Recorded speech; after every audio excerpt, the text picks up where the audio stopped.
Mali ibadetlerimizin en önemlilerinden bir tanesi de kurban.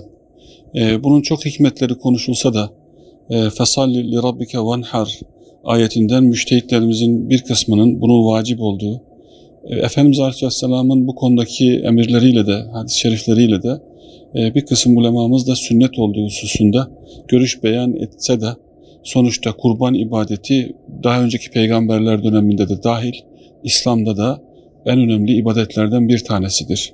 Bu sadece bir et meselesi değildir.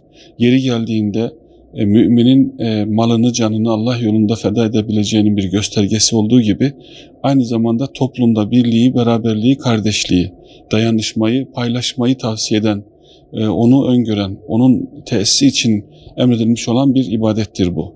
Dolayısıyla vacip olan da, sünnet olan da bunu kesinlikle ifa etmeli.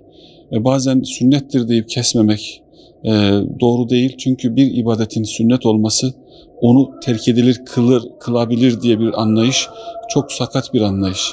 Sünnet terk edilmemesi gerekir. İşin bir böyle boyutu var. Bir de özellikle bir ömür boyu dünyanın herhangi bir yerinde ya da bir yıl boyunca hiç et görememiş, maddi destek görmemiş ihtiyaç sahibi insanlara bunun ulaştırılması gibi hikmetler var. Bu yüzden yurt içinde ve yurt dışında Ümmet-i Muhammed özellikle Gazze'de, İslam dünyasının çeşitli bölgelerinde mağdur, mahzun, mahcup kardeşlerimize bunları ulaştırmamız bir boynumuzun borcu.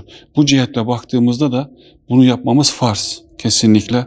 Çünkü bir yerde ihtiyaç sahibi mümin kardeşlerimiz varsa, eza ve cefa çekiyorlarsa onlara bizim yardım etmemiz de ayrıca bir emri ilahidir. Kurban da bu işi çok rahat kolaylaştıran bir ibadettir. O yüzden bizim kardeşlerimize tavsiyemiz mutlaka imkanı olan kardeşlerimizin kurbanlarını kesmeleri ve sünnet-i seniyeye uygun bir şekilde de paylaşımlarını yapmaları gerekir. Hele imkanı olup da birkaç kurban kesebileceklerin Gazze'yi göz önüne alarak oradaki kardeşlerimize bunu göndermeleri. Gönderdiğimiz aslında bir et değil, bir kardeşliktir, bir muhabbettir. Derdini paylaşıyorum demektir. Onun senin için ağlıyorum demektir. Senin için çırpınıyorum demektir. Sen benim kardeşimsin, seni düşünüyorum demektir. Sen yalnız değilsin demektir. Seni mazlumlara yedirmeyeceğiz demektir.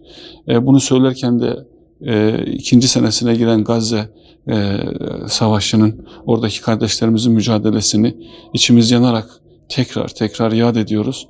Rabbim inşallah bir şekilde işte bu Kurban Bayramı hürmetine Gazze'de kendi davalarına kendilerini kurban eden şehitlerimizin hürmetine Ümmeti Muhammed'i tekrar bir beraber eylesin ve Gazze'ye müdahale ettirsin.